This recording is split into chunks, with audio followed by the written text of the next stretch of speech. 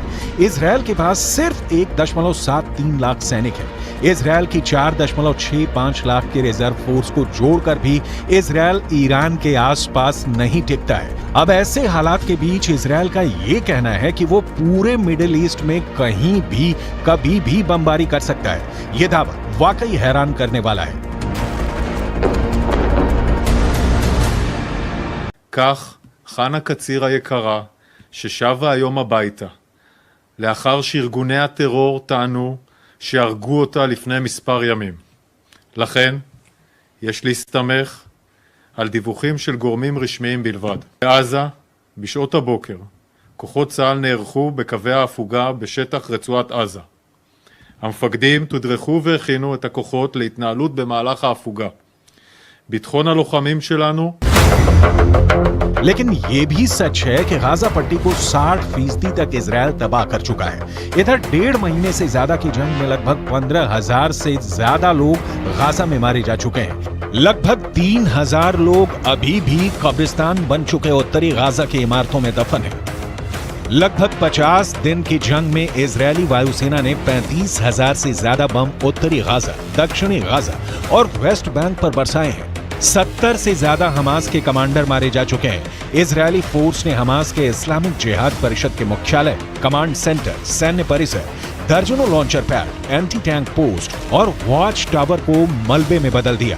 इस दौरान फिलिस्तीनी इस्लामिक जिहाद आतंकवादी संगठन के सैन्य मुख्यालय को भी नष्ट कर दिया गया। इसके अलावा आईडीएफ ने हमास के कई बुनियादी ढांचे को भी बर्बाद कर दिया। इधर हमास के टॉप कमांडर इस्माइल हानिया ईरान के साथ मिलकर इजरायल से लंबे युद्ध की जबरदस्त तैयारी कर रहे हैं। जरा इन तस्वीरों को देखिए। हमास के नेता और टॉप कमांडर इस्माइल हानिया ईरान के विदेश मंत्री हुसैन अमीर अब्दुल्लाहियान के बीच एक जबरदस्त मीटिंग हो चुकी है। दावा किया जा रहा है कि कतर की राजधानी दोहा में हुई इस मीटिंग में ईरान ने हमास की लीडरशिप को साफ कर दिया है कि ईरान इजरायल के खिलाफ जंग में उतर चुका है। अब ईरान की बेतहाशा सैन्य ताकत हमास की ताकत बन गई है। यानी गाजा में इजरायल को सिर्फ हमास से नहीं बल्कि ईरान की सेना, लेबनान के हिजबुल्लाह लड़ाकों और हमास के सुरंग जिहादियों से जंग करनी पड़ेगी। אני כבר רואה את האזרחים של עזה הולכים עם דגלים לבנים לאורך החוף ונעים דרומה. וחיזבאללה גורר את לבנון למלחמה שעלולה לקרות.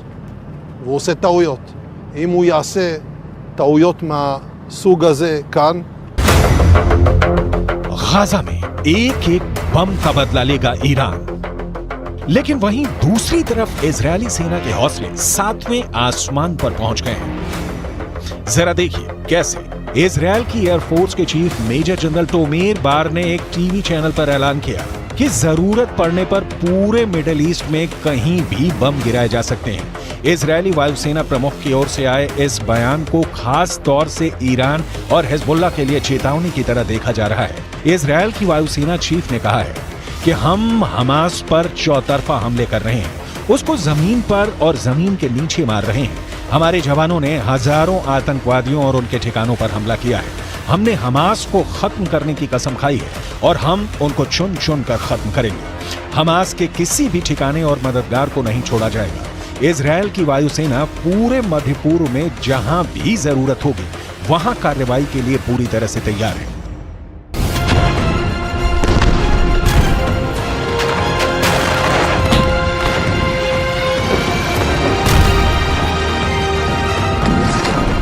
אנחנו חודש כבר במלחמה, פוגעים מאוד מאוד קשה בחמאס, פוגעים בהנהגה של חמאס, פוגעים במפקדים, פוגעים במחבלים, הורסים לחמאס את התשתיות בעזה, ואנחנו גם כל הזמן במוכנות לאזורים אחרים. הבסיס הזה יודע להגיע.